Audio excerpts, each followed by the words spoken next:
Shri C K Shakir, എങ്ങനെയാണ് ഇത് ഭരണഘടനാ വിരുദ്ധമായി പോകുന്നത്, മുസ്ലിം വിരുദ്ധമായി പോകുന്നത്?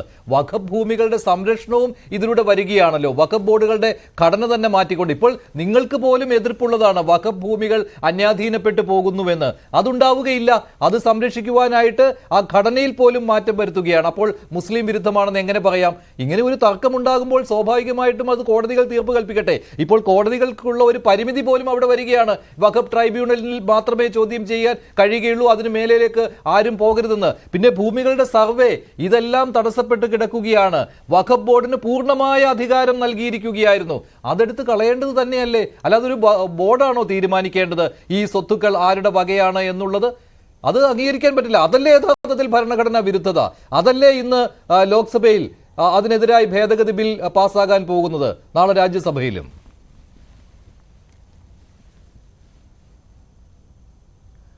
അല്ല, ഈ മഞ്ജുഷിൻ്റെ തുടക്കത്തിലെ ഇൻട്രോ, ഇത് മോസ്റ്റ് ഡ്രക്കാനിയൻ പ്രൊവിഷൻ അങ്ങനെ എന്തോ ആണ് നമ്മളെ കിരൺ റിജു ഇതിനെ വിശേഷിപ്പിച്ചിട്ടുള്ളത്. അതിലെന്താണ് ഇപ്പൊ മഞ്ജുഷ് തെറ്റിദ്ധരിപ്പിക്കുന്ന പച്ച നുണയാണ്. കിരാതമായെന്ന് കൂട്ടിക്കൊളി. അതായത് അതെ അതെ അതുകൊണ്ട് ഞാൻ പറയട്ടെ, നിങ്ങളും പ്രയോഗിച്ചത് അത് ആദ്യം തിരുത്തണം. അതായത് ഇത് നാഗ്പൂരിൽ നിന്ന് RSSന്റെ ആസ്ഥാനത്ത് നിന്ന് നിർദ്ദേശപ്രകാരം വന്നിട്ടുള്ള ഒരു വഖഫ് സ്വത്തുക്കൾ കൈയടക്കാനുള്ള നിയമമാണ്. എനിക്കിവിടെ സങ്കടകരമായി തോന്നുന്നത്, ഇപ്പോൾ എൻ്റെ മുമ്പ് സംസാരിച്ച രണ്ട് വ്യക്തികൾ, അവർ എന്താണ് ഈ വഖഫ് എന്നുള്ളതിനെ കുറിച്ച് നിങ്ങൾ മനസ്സിലാക്കിയിട്ടുണ്ടോ? മുസ്ലിംകളല്ലാത്തവർക്ക് വഖഫ് സ്വത്തുക്കളിൽ എന്താണ് കാര്യം? ഈ ഞാൻ പറഞ്ഞിട്ട് നിങ്ങൾക്ക് പറയാം, സമയമുണ്ടല്ലോ.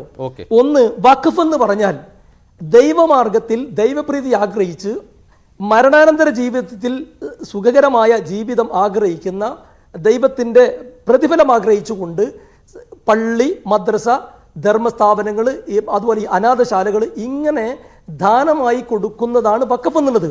ഇത് ഏതെങ്കിലും സർക്കാർ ഭൂമിയല്ല, അല്ലെങ്കിൽ മറ്റേതെങ്കിലും ആളുകളുടേതല്ല, സ്വന്തം ഭൂമിയാണ് ഇങ്ങനെ വഖഫ് ചെയ്യുന്നത്. ആ വഖഫ് ചെയ്യുന്ന ഭൂമിയിലാണ് നിങ്ങൾ ഈ തെറ്റിദ്ധാരണ പരത്തുന്നത്.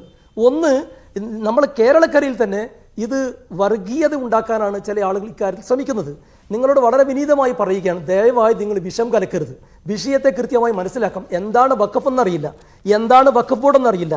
നിങ്ങൾ നോക്ക്, ഇപ്പോൾ വഖഫ് ബോർഡിൽ നോൺ മുസ്ലിംസിനെ നിയോഗിക്കണമെന്ന് CEO പോലും നോൺ മുസ്ലിം ആകുന്നതിന് വിരോധമില്ല എന്ന് ഈ നിയമത്തിൽ കൊണ്ടുവരികയാണ്.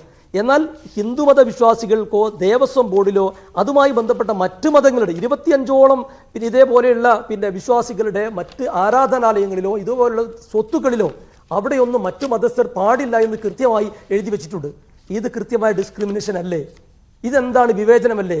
ഈ വഖഫ് സ്വത്തുക്കൾ കൈയടക്കാനുള്ള കുറുക്ക് വഴികളാണ് എനിക്ക് മനസ്സിലാകുന്നത്. വഖഫ് സ്വത്തുക്കൾ അന്യാധീനപ്പെടാതിരിക്കാനും സുതാര്യമാക്കാനും അതിനൊരു ഓൺലൈൻ പോർട്ടൽ രീതിയിൽ രൂപീകരിക്കാനും സാങ്കേതികമായിട്ട് അതിന് കുറച്ചുകൂടി ബലം നൽകുവാനും ഒക്കെയാണ് ഈ ഭേദഗതിയിലൂടെ ഉദ്ദേശിക്കുന്നത്. പിന്നെ താങ്കൾ പറഞ്ഞു വഖഫ് സ്വത്തുക്കൾ പോകുമെന്ന്.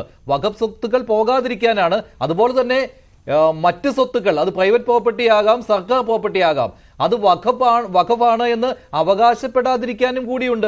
രണ്ടും ഇതിനകത്ത് വരുന്നുണ്ട്. അതാണല്ലോ സെക്ഷൻ 40 എടുത്ത് കളയുന്നത്.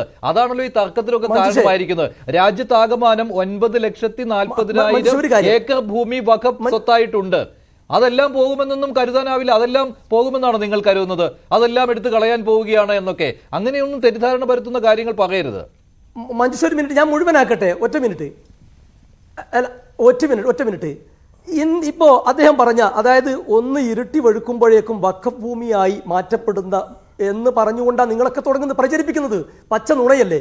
ഇത്രയും കാലത്തിനിടക്ക് ഏതെങ്കിലും ഒരു കയ്യേറ്റം വഖഫ് ബോർഡോ മറ്റു വഖഫുമായി ബന്ധപ്പെട്ട ആൾ നടത്തി? അതിന് ആവശ്യം എന്താണ്?